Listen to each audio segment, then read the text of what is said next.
Bueno, muchachos, de esta clase voy a tener doble grabación porque yo aquí tengo una gatica y me pasó el computador y me hizo apagar el computador. Vamos a tener doble grabación respecto a esta clase. Una clase que fue el primer, digamos, antes del receso y la otra después del receso. Yo soy Tomás Doc, le cedo los micrófonos, muchas gracias.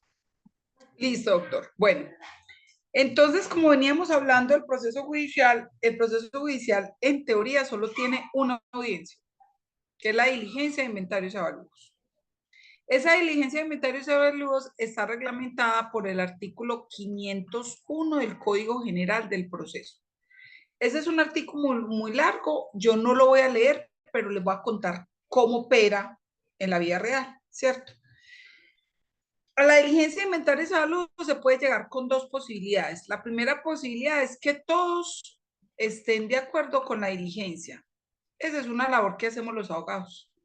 Cuando hay varios abogados, uno antes de la diligencia, uno busca a los otros colegas y le dice, hermano, podemos presentar la diligencia de mutuo acuerdo.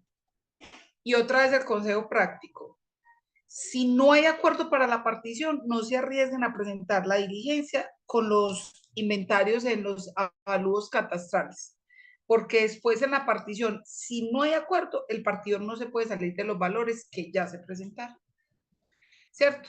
Si eso es así, se presenta un solo escrito, el juez abre la diligencia, los lee y los aprueba. Dice, todas las partes dieron que esto eran los bienes y esto era lo que valía. Listo.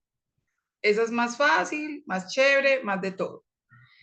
Pero si no están de acuerdo, si hay uno que no está de acuerdo, o más, si no hay acuerdo, mejor dicho, sin importar el número, eh, si no hay acuerdo, lo que dice la norma es que ¿qué tiene que pasar?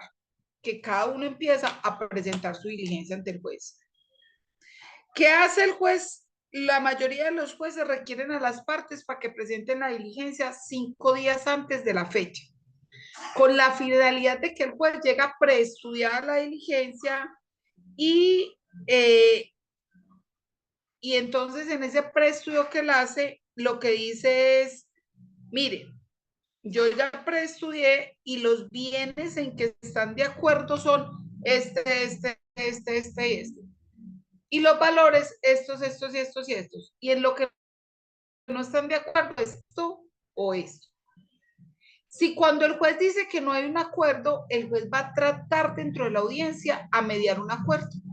Entonces dice el juez, por ejemplo, eh, voy a mediar una audiencia, voy a mediar un acuerdo en el que yo le pregunto a estos tres herederos, ¿cuánto vale esa casa? 100 millones, dice uno, el otro dice 120, el otro dice 110.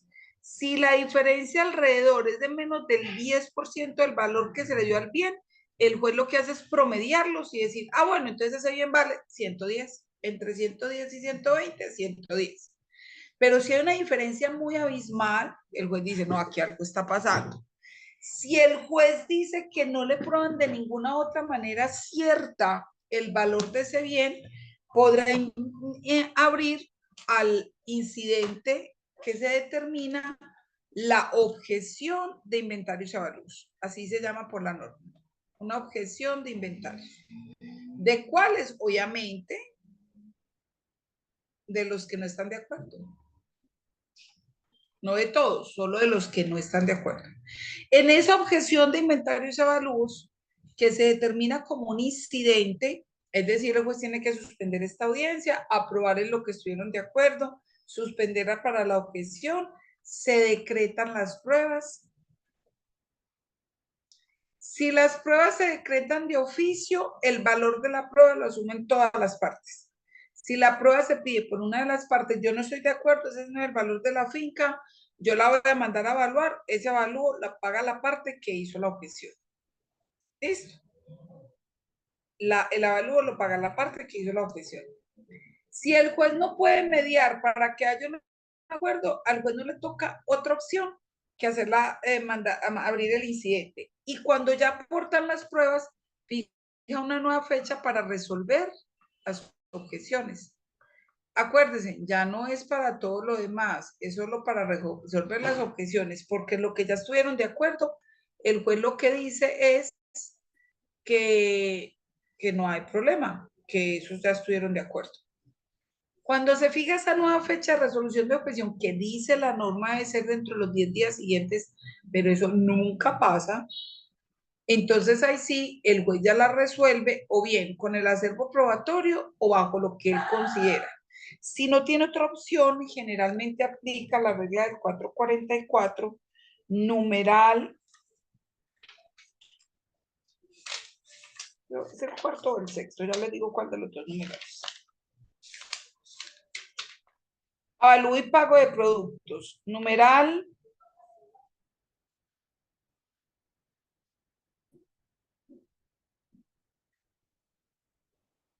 cuarto. Tratándose de bienes inmuebles, el valor será el del avalúo catastral del predio incrementado en un 50%, o sea, 1.5 veces el valor catastral. Vale 100 por 150.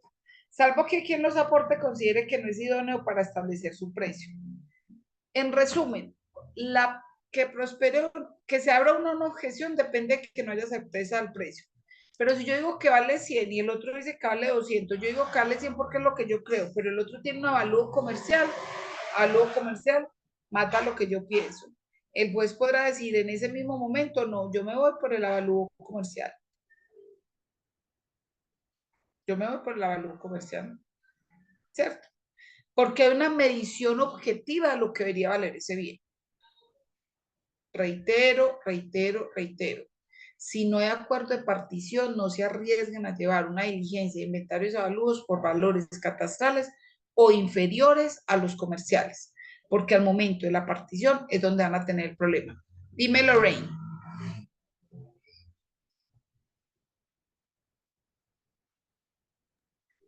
No, qué pena, es que no estoy confundida en una parte. Dime. En la parte de cuando se hace el inventario de avalúos, se coloca el precio a los predios a repartir.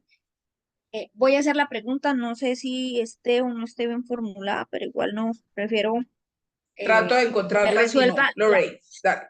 eh, ahí, pongamos que hay cuatro bienes inmuebles Sí, y hay 8 hijos, ¿sí? Se le sí. coloca el valor. No hay acuerdo para decir, bueno, vámonos por este o vámonos por aquel. La primera pregunta es, yo puedo decir, bueno, para mí esta finca vale 150 millones o puedo hacerlo como lo establece el Código General, que digo, el avalúo es de 80 al 1.5 es tanto y presento mi escrito con ese. Esa es la primera pregunta.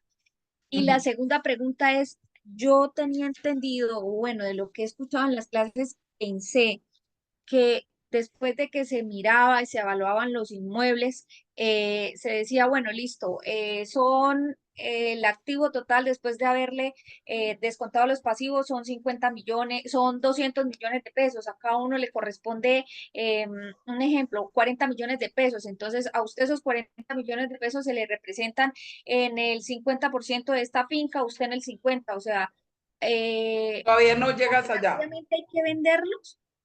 No, todavía no llegamos allá. Vamos a Ah, la ok, porque diligencia de inventarios. Listo, pero para resolver la sí, que me hiciste de inventarios, la que me hiciste de inventarios, te va a decir, tú presentas cualquier valor que tú consideres que vale, que no puede ser inferior al catastral. Y tú también podrás presentarlo sobre la 444, numeral cuarto, 1.5 es el catastral. El que logre probar lo más cercano al comercial es el que se le va a dar la razón. Y si se abre la objeción, se podrán decretar las pruebas que se consideren, generalmente se mandan a evaluar para determinar el valor. Y solo hasta que todos son aprobados por el juez, no por las partes, por el juez, se hace una aprobación de la diligencia de inventarios. En teoría, solo se debe abrir a una ronda de objeciones y en esa se tienen que resolver todas las objeciones que se hayan planteado a través de un incidente, que es como un mini proceso dentro del proceso. Cuando eso listo, pasa, ya. Y enseguida te explico lo de la partición. Listo, porque listo, apenas doctora. vamos a pasar para esa fase. Listo. Rubiela. Qué pena ser tan preguntona. Para eso estamos. La pregunta es la siguiente, doctora. Esperando a que sepa la respuesta, porque de una vez les digo, cuando yo no sepa una respuesta, no invento. Les voy a decir, chicos, no sé, pero averiguamos para la próxima clase. No aplica la que no me sé, me las invento, pero me defiendo. No, eso lo hago en el proceso. Cuando ya te ves muy encima, tú inventas la creatividad, pero para clase no. Trato de ser lo más respetuosa. Si no lo sé, lo diría. Cuénteme, doctora Rubio. Cuando uno compra los derechos herenciales a una persona, ¿sí? ¿Puede haber una demanda de lesión enorme? Cuando uno compra los derechos herenciales a una persona, puede haber una demanda de lesión enorme, sí. ¿Por qué no? Es que es una compraventa de un derecho patrimonial. La lesión enorme se da cuando usted paga más del doble o menos de la mitad en cualquier acto oneroso que transfiera el dominio. La respuesta sería, dentro del encuadramiento básico, sí. Pero si esa venta es simulada en una sesión, ¿cierto? Acuérdate que hablamos de que la sesión es onerosa. Yo no le iba a vender, sino es una venta simulada porque no hay sesión a título gratuito. Ahí yo sí creería que no, porque lo que prevalería es el ánimo. Pero a mí me vendieron un derecho herencial. Ok, hay una cosa muy importante. A mí me venden un derecho herencial sobre la finca El Aguacate.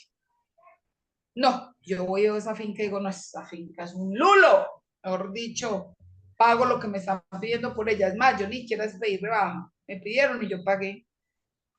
Pago. Y cuando ya pagué y me voy a entrar a la sucesión y me adjudica, me doy cuenta de que está erosionada. O sea, que que todos los cultivos se van a hundir, que todo, que no vale lo que se decía. Yo ahí podría pensar en lesión enorme, ¿cierto? Porque hay un interés de un tercero que compra para comercialidad. Pero el hermano que le dice al otro, yo te lo quiero entregar por 100.000 pesos, porque no quería nada en esa sucesión, pero no tengo más cómo hacerlo. Yo creería que no habría legitimación en la causa por activa, porque nadie puede alegar su propia culpa. Yo creo que eso dependería del fin con el que se hizo la sesión.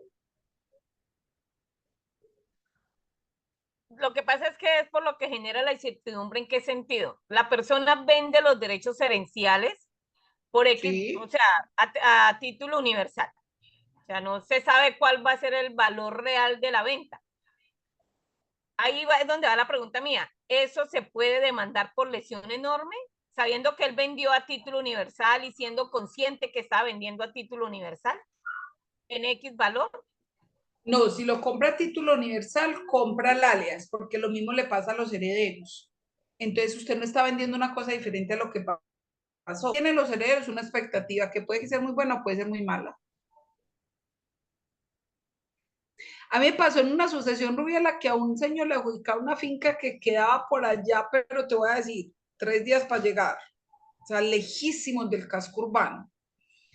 Hicieron mero en la vía que construyeron de Medellín al eje cafetero. Hicieron esa vía, pues, que se ha demorado muchos años, pero esa propiedad hoy vale 500 millones de pesos. Y los herederos me consultaron si ellos podían... No, ni a título universal, es un heredero. Cuando adjudicaron los bienes, para mí no, porque lo que se compra es una universalidad. Y la universidad se compra con sus pros y con sus contras. Pero en esta sucesión en particular lo que me están diciendo es, venga, a mi hermano le toca un pedacito de tierra que hoy vale 500 millones y en esa época la valoramos en 50. ¿Podemos echar para atrás? O sea, era muy pelle, pero ahora sí todos la quieren. ¿Sí me entendés? Ahí en ese tipo, y la universalidad se compra con lo bueno y con lo malo. De hecho, en el derecho de opción, que creo que no vamos a alcanzar a ver el derecho de opción a profundidad, pero lo nombraré antes de empezar a hacer figuras. En el derecho de opción, usted cuando dice acepto, acepta. Usted no dice acepto esto sí, pero esto no. Usted o acepta o repudia. Es que tengo algo curioso, que resulta que se hizo la sucesión y la abogada de la contraparte le hizo la liquidación por porción conyugal y no liquidación patrimonial. Entonces eso hace que ya lo que va a recibir la parte del heredero, el que compró los derechos herenciales, va a recibir mucho más de que si se hubiera hecho la liquidación patrimonial, porque ya el 50-50 no aplicaría, sino aplicaría como otro heredero más. Yo te digo, pero entonces ahí es diferente, porque el que compró el derecho tenía un derecho que cambió por otro, pensó que le iba a ir mejor aquí o allá, lo que haya sido compró, el otro le vendió. Para mí no aplicaría en ese caso.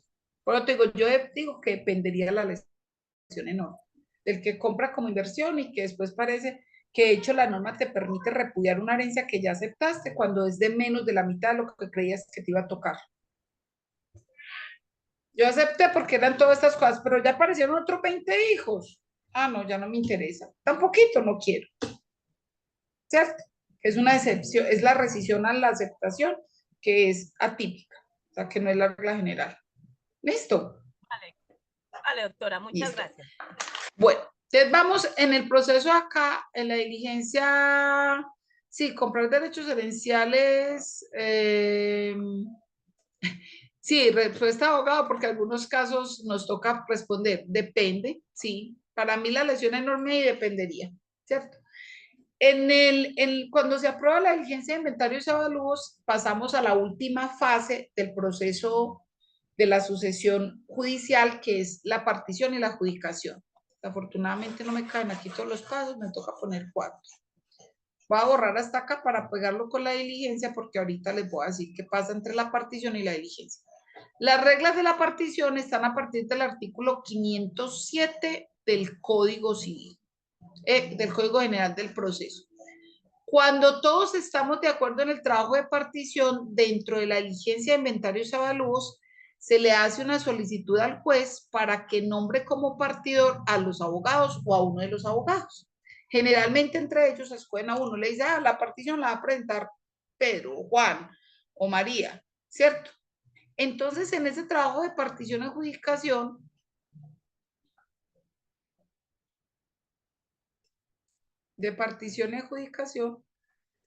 que se regla, ya les dije, por las reglas del 507 al 510 del Código General del Proceso.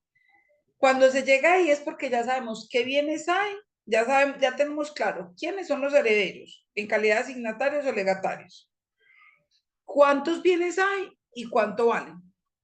Cuando se llega a esta etapa ya tenemos todo eso definido. Entonces, ¿qué puede pasar? Lo primero, que dentro de la diligencia de inventarios y avalúos, dentro de la diligencia de inventarios y avalúos, se determine que uno de los abogados o dos, generalmente el juez dice, no, háganlo todos si quieren, pero uno lo tiene que presentar. Se nombre el partidor de mutuo acuerdo. Listo, ahí no hay problema. Se nombra el partidor enseguida les digo que tiene que hacer. O dos, que si no se ponen de acuerdo, el juzgado nombra al partidor de la lista de auxiliares. Recordemos que hoy ya no hay lista de auxiliares, que los únicos que quedaron enlistados como auxiliares de la justicia son los partidores y los secuestros. Que el resto, que el perito que hacía el avalúo ya no está, porque usted tiene que llegar con la prueba de acuerdo a lo que habla la norma de dictamen pericial. Doctor, cuando vaya a hacer una actividad que tenga que ver con dictamen pericial, con mucho gusto los acompaño. Ese fue mi tema de estudio de la maestría, de mi tesis de maestría, que tuvo un reconocimiento académico importante, por así decir. Acuérdese que usted hoy tiene que llegar con el dictamen pericial, entonces todos los otros de la lista desaparecieron, solo quedaron los partidores y esos. El juzgado de la lista le nombra un partidor y el partidor tiene una remuneración que generalmente es el 1% del valor comercial de los bienes. Generalmente. Listo. Ya nombraron ese partidor. En las reglas del artículo 509, que tiene que seguir el partidor, la norma dice que el partidor, ya voy contigo, Rubiela, tiene que llamar a todos los interesados para tratar de que lleguen a un acuerdo. Para tratar de que lleguen a un acuerdo. Pero que si no los escuchará, no está obligado a seguir lo que ellos digan, los escuchará. Consejo número 1, usted siempre notifique al partidor y reúnase con el partidor. Cuéntele cuál es la expectativa, qué bienes preferirían ellos, por qué preferirían esos bienes. Créele la duda razonable. Porque como si de acuerdo el partido lo presenta y dice, las partes me dijeron que así, y ya. Pero generalmente si usted deja que llegue a partido es porque no hay de acuerdo. ¿Cierto? Porque si hay de acuerdo, pues usted ya lo presentó por el abogado y se ahorró el 1%. Pero si usted deja que llegue a partidor es porque no hay de acuerdo. Ese partidor, ¿qué es lo único que tiene que respetar? Los valores que se presentaron en la diligencia. Si en la diligencia dijeron que esa casa valía 50 millones y el derecho de un heredero es 50 millones, él le podrá dar ese bien, aunque ese bien comercialmente valga 200 millones de pesos. Y no se puede hacer nada. Pero yo les digo y les he insistido tantas veces, si no hay acuerdo, yo casi que no presento una diligencia de inventarios a luz si no tengo amarrado y firmado el acuerdo de partición. Si lo va a presentar por un valor diferente al comercial, yo no me arriesgo. Porque ya me ha pasado. O sea, se volteó el Titanic, cambia de parecer la gente. Rubiela. Bueno, creo que en lo que los termino de contar me aclara algo de la duda. Si ese partidor se nombra como un acuerdo entre los abogados que están presentando la demanda, ¿él puede cobrar honorarios? No. ¿Otra vez? No. O sea, el que se nombra de mutuo acuerdo de los abogados, no. No. No. Y la partición que se hace entre los herederos se hace es por porción o por el valor catastral o el valor comercial. No. Ya te dije, el valor que llevaron al inventario. Por eso es tan importante tener claro pero eso. se hace por porción, por decir el 33%, el 20%. No, ahí voy a eso. Ya voy a la segunda parte de la partición y es, si no se logran poner de acuerdo, lo que le pasa al partidor es que él podrá hacer lo que él quiera. Algunos de ustedes tienen ciertos años, como yo, y les tocó litigar con el Código de Procedimiento Civil. Yo. El Código de Procedimiento Civil decía que si no hay acuerdo de partición, se tenía que dar en porcentajes de lo que le pertenecía a cada heredero sobre todos los bienes. El Código General del Proceso no dice eso. Y como no lo dice, el partidor, mientras respete el derecho de cada heredero, en la proporción que le toca por ley o por testamento, respecto al valor que se dé en los inventarios y avalúos, puede partir como le dé la gana. Como le dé la gana. El artículo 509, cuando habla de las reglas del partidor, dice que él podrá de manera autónoma presentar la partición a menos de que las partes lleguen a un acuerdo. Ya voy contigo, Gloria. Si no llegan a un acuerdo, como les dije, ellos podrán hacerlo como les dé la gana, mientras respeten los días y las personas. Entonces, artículo 509, ya voy contigo, Gloria. Reglas para el partidor, artículo 508. Podrá pedir a los herederos, al cónyuge, al compañero permanente, las instrucciones que juzgue necesarias a fin de hacer las ubicaciones. Cuando considere que es del caso de la aplicación a la regla primera del 1394, lo expresará el juez con la indicación de las especies que en su concepto deben licitarse. Cuando existan especies que no admitan división o cuya división la haga desmerecer, se hará la adjudicación en común y pro indiviso. Una cosa que no es divisible materialmente, la tiene que hacer en común y pro indiviso. Para el crédito, los pagos insolutos, espérenme que tengo que hacer entre comillas. El que no asiste a la diligencia de inventarios y avalúos es como si hubiera aprobado lo que los otros dijeron, incluyendo las deudas. Se presenta un acreedor que no tiene título, solamente fueron 2 de los 4 herederos, y esos 2 les caía bien el señor y dijeron, sí, mi papá le debía, quedó incluido el crédito. Por eso uno siempre tiene que ir a la diligencia de inventarios y avalúos. Siempre. Listo. Podrá pedir la venta de determinados bienes en pública subasta o en la bolsa de valores cuando lo considere necesaria para facilitar la partición. Nunca me ha tocado que eso se dé. Lo que hace es que los vuelve comuneros, pero que él pueda pedir, que él pida la venta, nunca me ha tocado. Podría, sí, es una facultad que se le da, ¿cierto? En la forma de la solicitud se hará traslado a los herederos y al cónyuge en forma prevista en el artículo 110 por 3 días. Vencidos los el cual es el juez juzgará lo precedente. Y les voy a decir por qué no. Yo no creo que eso es porque la gente no va a querer esperar a que se haga una subasta. Adjudíqueme en proporción y cuando usted me lo adjudique ya nosotros veremos si lo vendemos, si lo subastamos o lo que tengamos que hacer con él.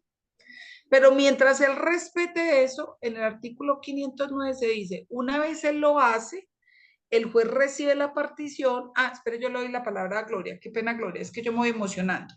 Dime. Hola, buenas noches. Buenas noches. Lo que pasa es que a veces cuando uno elabora el poder, uno también se presenta para ser partidor de algunos bienes Te y da yo la lo hago facultad. sí, cuando son poquitos bienes, pues me arriesgo para no que el proceso sea rápido.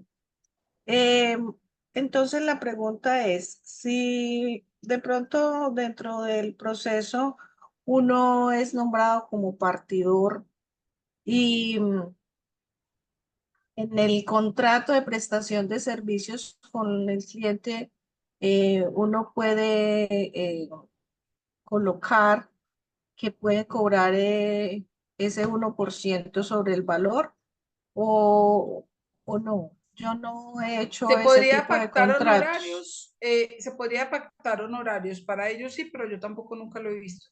Porque efectivamente lo que se trata de evitar cuando se permite que uno de los apoderados sea el partidor es evitar el gasto que ello produce a la sucesión. Ah, bueno, gracias. Especialmente cuando hay varios abogados, ¿cierto? Porque entonces uno que dijera, entonces ¿a cuál van a nombrar? Porque entonces yo quiero ser también. Pero es que ese 1% lo asigna el señor juez o lo puede contratar. Lo que quiero preguntar es si uno lo puede contratar dentro del contrato de Sí, no, prestación de yo nunca lo servicios. he visto, yo no lo vería ilegal. Lo que pasaría es que todo esto tiene que decir, no, son tantos, y si yo soy el partidor, además voy a cobrar tanto. Tendría que estar especificado. Sí, porque a La veces es regla, un trabajo que pareciera sencillo y de pronto eso se le complica a uno de una manera increíble la regla que... general es que no sea de esa manera. Ah, ok, gracias. La regla general es que no, o yo nunca lo he visto. ¿Listo? Doctora, Bueno, ¿y usted nos puede compartir un contrato de prestación de servicios para esta parte de sucesiones que yo no, pues yo sí he hecho sucesiones, pero sencillas en notaría, uno, sí, sola déjame, yo le vivienda. quito como los datos de los clientes y se los envío, ¿cierto? Gracias. Pero acuérdate que hay una regla, Conalvo se estableció una regla. Acuérdense que los honorarios de la regla de Conalvo hasta el 2023, en vez de aumentar los honorarios, los disminuyó bastante. Vamos a ver qué va a pasar porque apenas está saliendo la 2024-2025, porque ellos lo sacan cada 2 años. Pero la regla general es esta: usted puede cobrar un valor en salarios mínimos más un porcentaje dependiendo del valor de los bienes, de 0 a 500 salarios tanto, de 500 salarios a 500 a 1000 salarios tanto. En la medida en que son más bienes, disminuye el porcentaje en razón del valor. Y esos mismos precios reducidos a la mitad si se hacen notariales. Voy a buscar esa reglita a compartírselas. ¿Listo?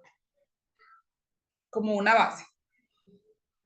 Entonces, se nombra el partidor. El partidor presenta el trabajo. Esto es todo lo que dice el 1509, ahora sí. De ese trabajo se le da traslado a las partes por 5 días. Ojo, usted tiene que saber partir, porque usted no sabe partir con gusto. Si usted no sabe partir, usted no tiene cómo revisar una partición. Y puede que le tumben a su cliente. Yo tengo un problema en este momento en un proceso de una liquidación de una sociedad patrimonial que usted no imagina. Usted no lo imagina. Nombraron un partidor y ese partidor hizo lo que le dio la gana. Yo no sé dónde sacó los valores, yo no sé dónde sacó los porcentajes. Dentro del traslado yo me opongo y digo, no, esa partición no está bien hecha. Por esto, por esto, por esto y por esto. El juzgado lo requiere para que arregle la partición y le da la instrucción de que tiene que seguir las instrucciones que yo señalé en la objeción a la partición. Y él vuelve y la presenta mala. Como vuelve y la presenta mala, vuelven y me dan traslado. Entonces yo en el segundo traslado lo que le digo a la partición debería quedar así y se la mandé. Esta es la inventario, este es el valor, así tiene que quedar la partición. O sea, se la hice. El juzgado lo requiere y le dice, lo tiene que hacer tal y cual lo presentó la apoderada, porque así es. No sé por qué volví lo presento de una manera diferente. Lo van a sancionar. Ahí la semana pasada sacó el auto de que lo van a sancionar por desobediente. Le están diciendo, el juzgado le dice, todavía la abogada le hizo el trabajo.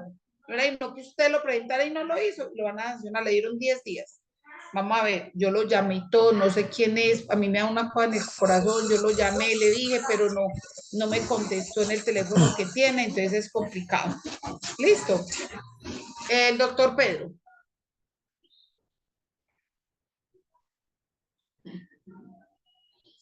Ah, qué bueno, Rubiela, qué suerte la tuya.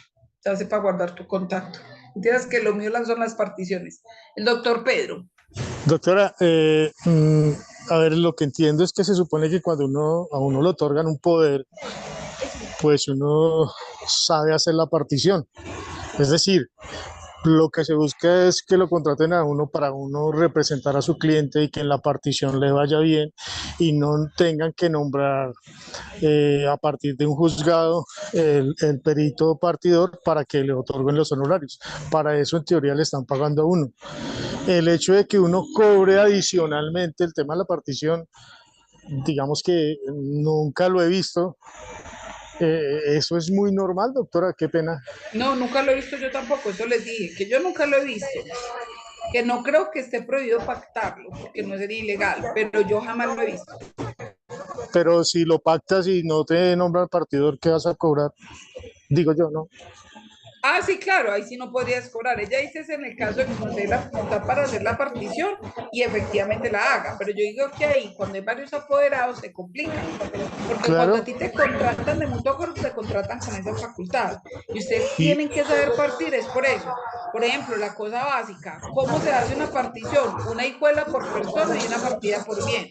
Hay 3 Sí. hijos, 3 hijuelas, hay 20 bienes y al primero le tocaron 7 bienes, entonces el primero es una hijuela primera con 7 partidas. Pero hay Sí. otro que le tocaron 3 porque valen lo mismo que los otros 7. Entonces hay una hijuela segunda con 3 partidas y al otro le tocaron 10, la hijuela tercera con 10 partidas. Entonces eso dependerá, pero eso tiene una forma desde el punto de Sí. vista jurídico. Por eso me llama la atención cuando se está hablando, y ni más faltaba, de un contrato de prestación de servicios pactando, aparte de los honorarios, el que se pague si le toca a uno como partido. A mí me parece que eso a nivel de disciplinario, eso tiene su cosa, me parece, no sé. Pero lo que pasa es que lo estás pensando en el escenario del mutuo acuerdo. Lo que pasa es que ella lo estaba poniendo en el escenario del contencioso.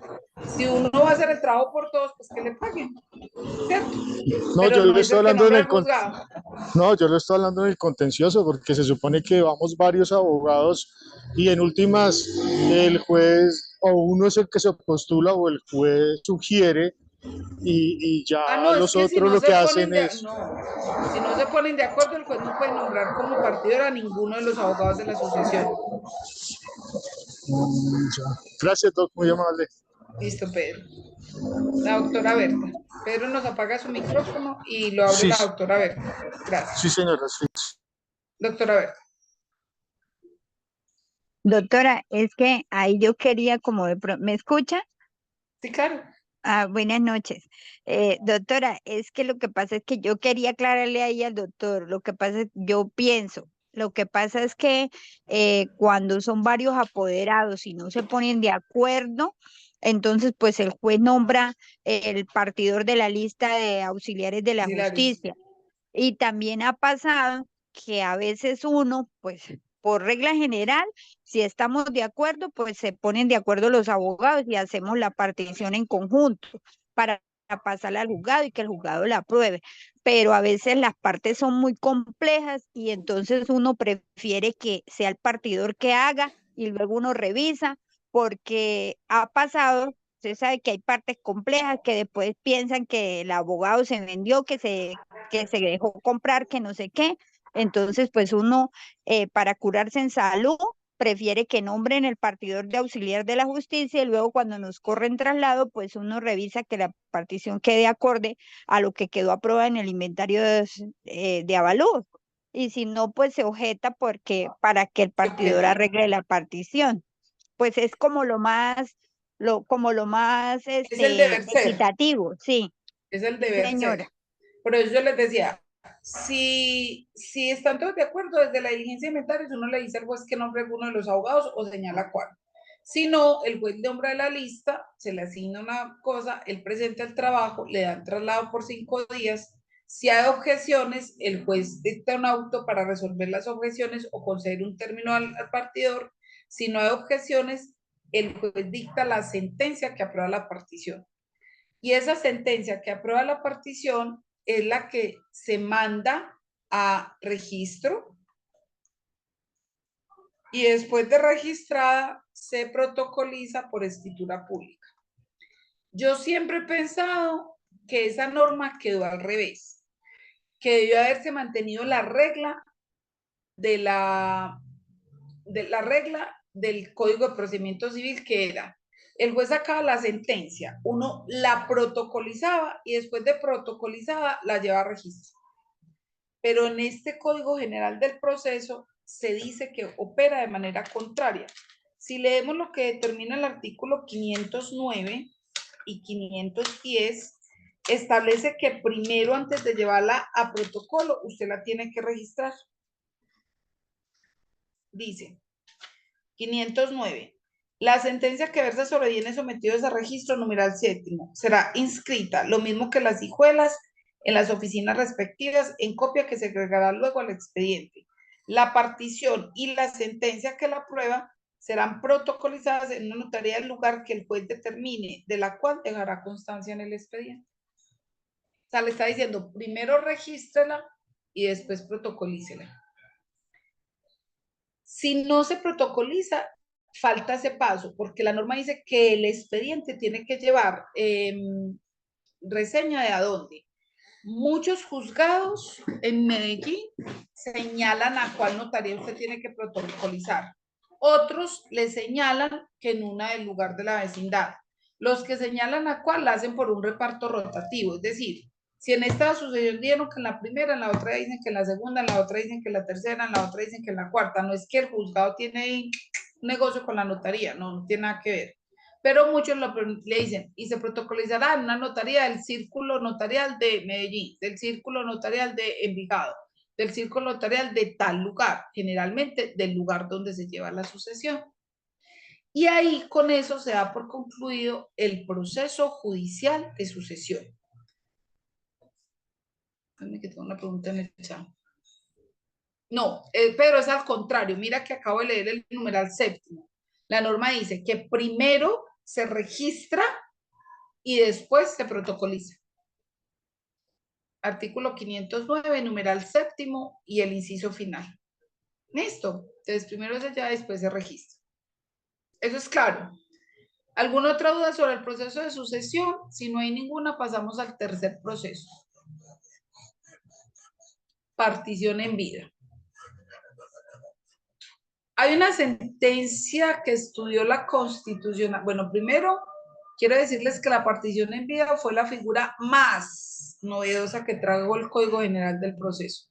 La más, o sea, esa es la figura.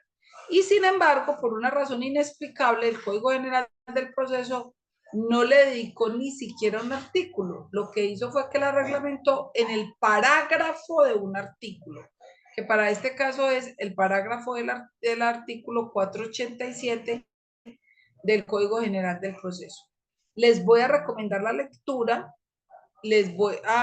Sí, no, Pedro, ¿sabes por qué no?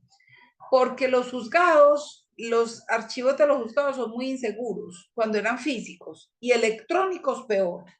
¿Te imaginas donde se hackeen la rama que ya ha pasado, que han logrado rescatar la información es otra cosa? Se perderían todas esas sentencias. Entonces lo que se busca con la protocolización es que el título siempre esté disponible. Yo de hecho estoy de acuerdo con la protocolización y la haría antes del registro, pero la norma dijo que no. Entonces, para la partición en vida en el estudio de constitucionalidad, les voy a recomendar a todos la lectura de la sentencia C683, creo que ya se las verifico aquí, que yo la tengo muy anotada en mi código.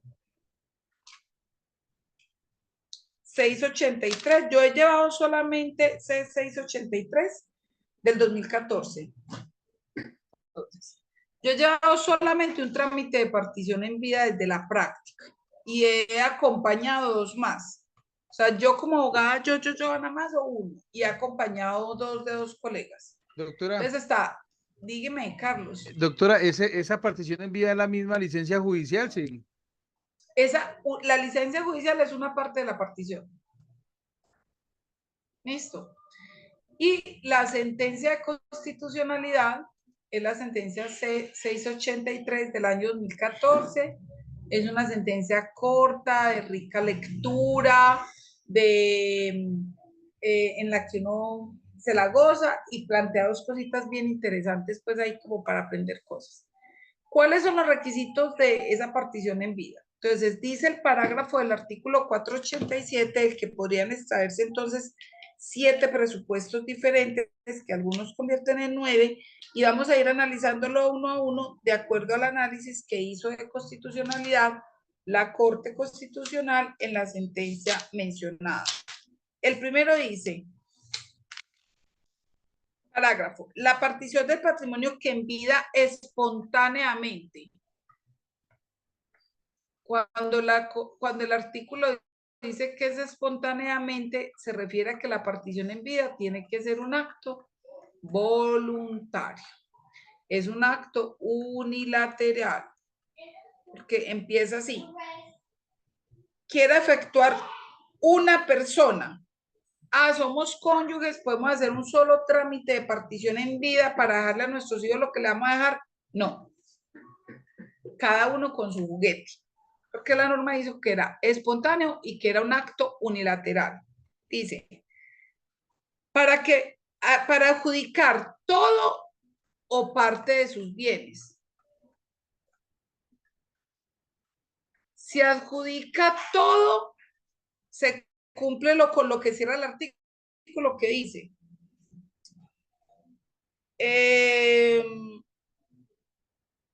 En caso de eso será necesario consentir. Esta partición no requiere del proceso de sucesión, pero solo si se adjudicó todo, porque si se adjudica parte de los bienes, hay que abrir sucesión sobre lo que no se adjudicó.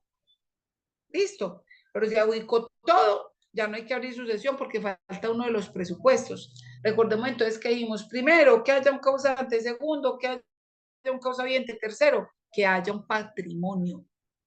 Y si la persona ya hizo el trámite de partición en vida y repartió todo, pues no hay patrimonio. Consecuencia, no hay sucesión.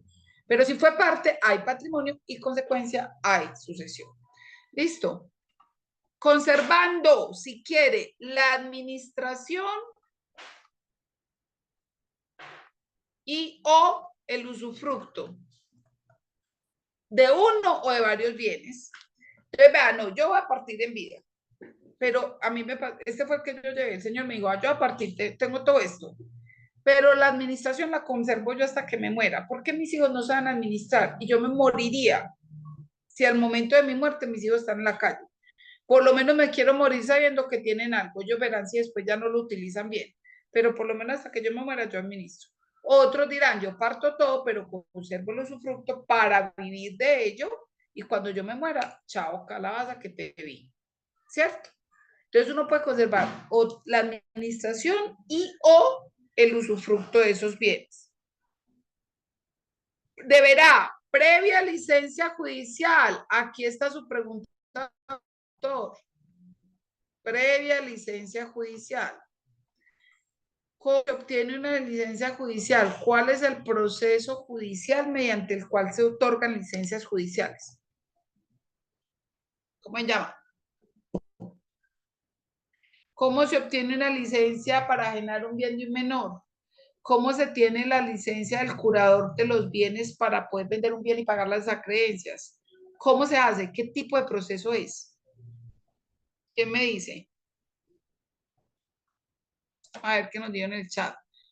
Muy bien, Elena. Un proceso de jurisdicción voluntaria. Y así lo dice el análisis de la sentencia. Dice, la licencia judicial, como usted no tiene que demandar a nadie, sino que quiere que el juez se lo autorice, entonces se debe hacer a través de un proceso de jurisdicción voluntaria. ¿Qué es lo que tiene que chequear el juez? Hombre, el juez tendrá que chequear para poder dar esa licencia, que se hayan tenido en cuenta todos los asignatarios forzosos.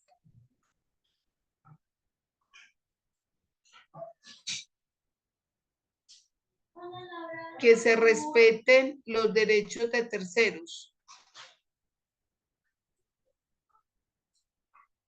Es decir, las acreencias. Y que haya autorización del cónyuge o del compañero si hay lugar a ello. Como siempre, es que no siempre hay que tener autorización, no, porque si no se formó sociedad conyugal, no le tengo que pedir permiso ni nada. Si ya se la liquidé, mi cliente, por ejemplo, la mujer no quería, entonces, ¿qué hizo él? Le liquidó la sociedad conyugal y le dijo, venga, yo le liquido la sociedad conyugal, lo suyo es suyo, haga con él lo que le dé la gana, pero con lo mío yo lo quiero entregar a los hijos. De hecho, eran todos hijos comunes, pero ella no quería. Decía, entonces mamá acá en la calle, él decía, conservemos el usufructo. No hubo cómo convencerla, tuvieron que liquidar para que él pudiera hacer la partición. Listo. Entonces, esto es todo lo que verifica el juez para decir, ahí están todas las asignaciones forzosas, se respetaron los derechos de terceros y habiendo necesitado consentimiento, consintieron. Cuando todo eso pasa, entonces el juez autoriza la licencia judicial. Cuando a uno le entregan ya la autorización de la licencia judicial, generalmente le dan un término para hacer el trabajo de partición protocolizado. A mí, por ejemplo, me dieron 6 meses. Entonces dice la norma, deberá previa licencia judicial efectuarse mediante escritura pública. Le dice, usted tiene la previa licencia judicial, pero después tiene que elevar eso a una escritura pública. Y cuando usted lo eleva en esa escritura pública, dice la norma, que deberán, en la que también deberán respetarse, ya lo dijimos, las asignaciones forzosas, el derecho de terceros y en el caso de que, y los gananciales, ¿cierto? En el caso de que haya gananciales, dice la norma, en el caso de estos, refiriéndose a los gananciales, se hará necesario el consentimiento del cónyuge o del compañero permanente. Si usted ya lo es excluyente la administración y la reserva del usufructo, no. Usted puede ser el administrador y tener el usufructo. Por eso la norma dice, de hecho, de hecho la norma lo establece así, dice, podrá adjudicar todo o parte de sus bienes con o sin reserva de usufructo o administración. No es excluyente. Usted puede ser administrador y ser el usufructuario. ¿Listo? En esa escritura pública, pues obviamente lo que se vierte es el trabajo de partición y adjudicación que usted hizo y eso se lleva a registro. Los herederos, el cónyuge o compañero permanente y los terceros que acrediten un interés legítimo podrán solicitar la rescisión dentro de los 2 años siguientes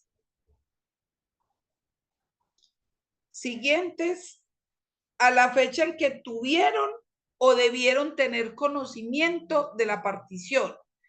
¿Y por qué habla de 2 momentos? Porque una cosa es que yo no sabía que mi papá había partido, pues había hecho una partición en vida. Porque nunca nos habían dicho nada. Él conservó el usufructo y la administración de todos los bienes hasta que se murió. Entonces nosotros no sabíamos. Solo cuando sabemos y al verificarla, porque es que la acción de rescisión no es porque a mí no me gustó lo que me tocó. La acción de rescisión es porque se violó la asignación forzosa, porque se desconoció el derecho de terceros o porque existiendo gananciales no se pidió la autorización. Pero no es porque, ay, a mí no me gustó eso que me tocó. Sí está dentro del valor que me tocaba, pero a mí no me gustó. No, mira, es que no se trata de si le gustó o no. Es de si se cumplió o no con la norma. Entonces, si se cumple con la norma, usted no puede objetar esa, rescindirla. Pero ¿por qué habla de 2 términos? Tuvieron en el momento en que conocen y lo pueden probar, pero debieron tener cuando conoce la cónyuge y la compañera, cuando da la autorización. O sea, que así esté vivo el causante. Si ella espera hasta que se muera porque, ay, no lo quiero hacer enojar y después lo rescindo, Yapper, su término eran 2 años, desde que usted debió tener conocimiento, y usted debió tener conocimiento el día en que usted autorizó eso. Y ese finalmente el artículo, esta partición no requiere sucesión, pero para eso yo ya les expliqué que no requiere sucesión si se hizo todo, pero si se hizo parte, hay que hacer la sucesión sobre la parte de los bienes que no está. Eso funciona así, se ve muy lindo, pero ese trámite se puede demorar 1 año. Fácil, haciéndolo, ¿cierto? Yo me demoré 1 año haciendo. ¿Qué pasa en el análisis de la sentencia? Que no le puedo decir qué dijo la corte para que se la lean, y lo conversamos al iniciar la clase del martes. ¿Qué pasa con los herederos que no fueron tenidos? Varias cosas se plantea la corte. ¿Qué pasa con los herederos que, habiendo existido al momento de la partición, no fueron tenidos en cuenta? ¿Qué pasa con los herederos que nacen después de haberse hecho la partición? Es posible que de una aventura es más bonita tú tengas un hijo después de que ya hiciste la partición. ¿Qué pasa si el que hace la partición adquiere un nuevo patrimonio después de que hizo la partición? Se ganó la lotería, lo nombraron beneficiario en un testamento que no tenía ni idea, el tío rico le dejó las 3 fincas. ¿Qué pasa con esos bienes? ¿Cómo se deberían partir? Se deberían partir teniendo en cuenta la partición que ya se hizo, es decir, si alguien fue mejorado en esa partición, ¿se mejoraría en esta misma proporción? ¿O se suma todo y se descuenta lo que ya se entregó y lo otro se reparte equitativamente? ¿Qué pasa si existe un nuevo patrimonio? ¿Y qué pasa con el heredero que no fue tenido en cuenta, que no se conocía que existiera, pero que existía al momento de la partición? Yo por allá en el colegio me acosté con muchas y como a los 20 años llegó una muchacha y me contó que yo tenía un hijo con ella. Nunca me había enterado. Todos esos problemas jurídicos que acabo de plantearles los resuelve la Corte en la sentencia C683. Para algunos, la constitucionalidad está bien calificada. Hay otros que frente a algunos de esos eventos todavía piensan, yo pienso uno en particular, y es sobre que el vacío es grande, ¿cómo debo hacer esa segunda sucesión? Si empiezo desde cero, si me apego a lo que ya se hizo arriba, si lo hago de acuerdo a la ley, yo les diré cuál es mi posición y cuál fue la de la Corte.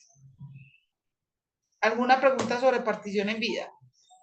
¿Conocían ya la figura? ¿Alguno ha tenido la oportunidad de llevar un proceso que nos quiera contar?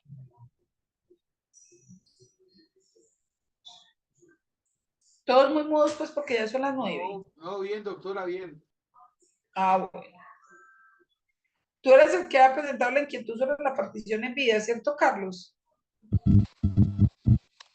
Sí, no, es que como se conocía algo sobre una licencia judicial, entonces me creí que era algo como sinónimo de la partición en vida. No, las licencias judiciales es una parte de la partición en vida, porque así se pide la autorización al juez para la protocolización. Andrés. Doctora, qué pena, mira, respecto a la partición en vida, es muy común, sobre todo aquí en Santander, es muy común escuchar a la gente decir, no es que yo quiero que me dé la parte de la herencia ya, yo quiero que me dé mi parte de la herencia, que mi papá que tiene mucha plata me dé mi parte de la herencia ya, antes de morir. No hay obligación, Andrés, porque acuérdate que en Colombia el derecho de herencia no es obligatorio y uno tiene que conservar patrimonio para que a los hijos le toque. Le voy a contestar. Dime, Andrés. Pero es que hay mucha gente que dice, no, yo quiero que mi papá me dé mi herencia ya. Entonces se puede acudir a esa figura. No, es voluntario de la persona que va a partir, no de los herederos. O sea, no se puede invocar por los herederos. Es quien eventualmente va a morir, o sea, el que tiene el derecho de dominio sobre los bienes y eventualmente la calidad de causante el que lo puede hacer. No, Pilar, no se puede hacer por acta de conciliación. La ley no lo permitió. El mecanismo es licencia judicial por jurisdicción voluntaria y escritura pública. Le voy a contestar una pregunta que me hace la doctora Marta a través del chat. La doctora Marta me dice en el chat lo siguiente. que si en vida una venta, el padre en vida hace una venta a una hija de parte de una finca, pero en la promesa de compraventa no quedó bien hecha, el señor fallece, ¿esa promesa sirve de algo?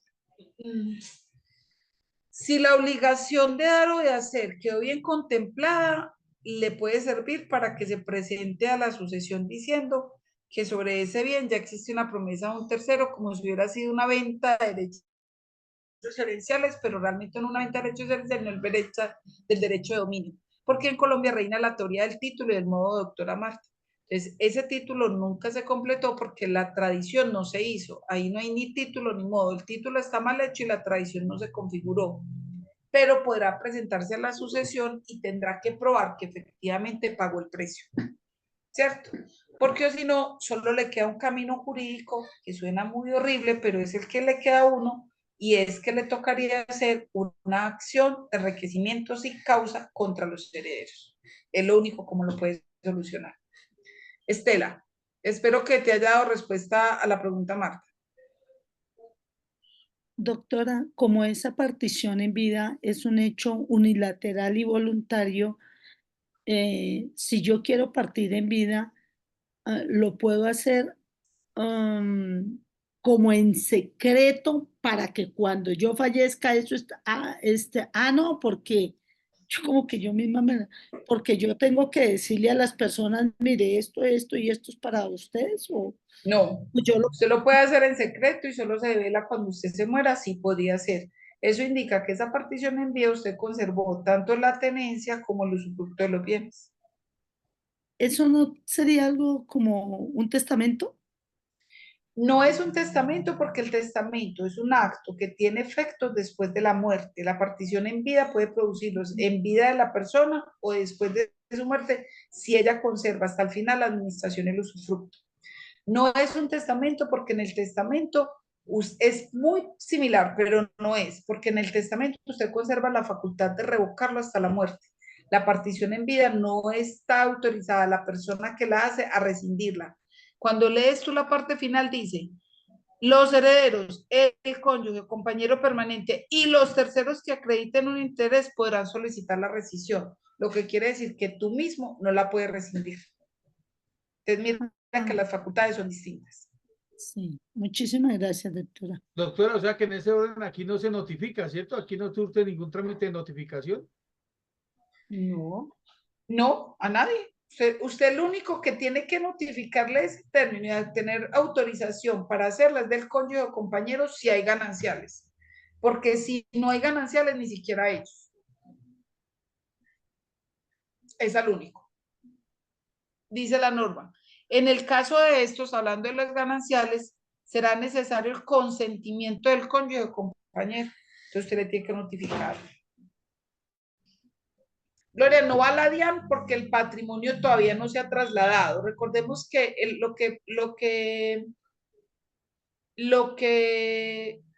¿cómo se llama eso? Lo que genera el impuesto es el patrimonio a nombre de una persona. Como ese patrimonio todavía se conserva hasta que no se difumine, hasta que no se entregue a los otros, se seguirá pagando a nombre de esa persona. Por eso no se requiere autorización de la DIAN. Muchos hacen particiones en escrituras públicas de compraventa hacia sus hijos, reservándose el derecho de sus frutos. Sin Nidia, el error que cometen ahí es que al hacerle es un título oneroso. Transferencia de dominio hace que los hijos empiecen a tener parte sobre las sociedades conyugales. Y después lo puede rescatar con el 1797, pero hay jueces que desconocen la figura y dicen, no, es un bien social. La simulación nunca es un buen camino, porque siempre tiene una forma de quiebre en la mitad. Listo. Listo, Como el fideicomiso si es para defraudar. Perfecto. Yo siento que no me rindió.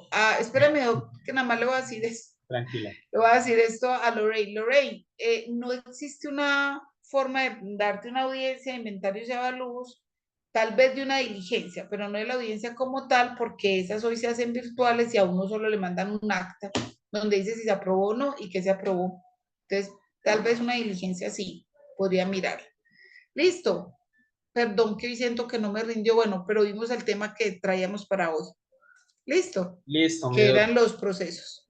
Tranquila, mi doc. Le debo la pregunta a la doctora Rubiela, pero pues ya se va a descansar.